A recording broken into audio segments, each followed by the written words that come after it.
Get ready with me for বাড়ির কালী পুজো। তো সেদিনকে এত গরম ছিল, আমি মুখে কোনো ফাউন্ডেশন বিবি ক্রিম কিচ্ছু অ্যাপ্লাই করিনি, জাস্ট একটা পাউডার অ্যাপ্লাই করেছি। এটা হলো সৌমিজের লুজ কম্প্যাক্ট পাউডার, তোমরা এটা ইউজ করতে পারো, খুব ভালো। তারপরে আমি ইউজ করে নিচ্ছি একটা ল্যাকমির কাজল, তারপরে ইউজ করে নিচ্ছি আইলাইনার। এই লাইনারটাও ছিল ল্যাকমির। তোমরা যারা আমার চ্যানেলটা এখনো সাবস্ক্রাইব করোনি তারা চ্যানেলটা অবশ্যই সাবস্ক্রাইব করে দিও।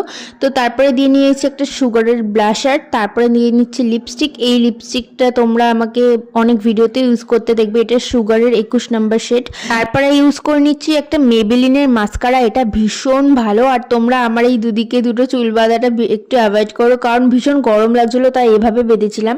তো এই ধরনের শাড়ির সাথে গোল্ডের জুয়েলারি ভালো লাগবে। তো এরপর হার পরে নিলাম আর একটা মানতাসা পরে নিচ্ছি, আর চুলটাকে আমি ছেড়ে দিয়েছি আর এখন পারফিউম লাগিয়ে নিচ্ছি। আর এই পুরো লুকটা একটা টিপ ছাড়া ইনকমপ্লিট। তো আমাকে কেমন লাগছে অবশ্যই কমেন্ট করে জানিও। দেখা হচ্ছে নেক্সট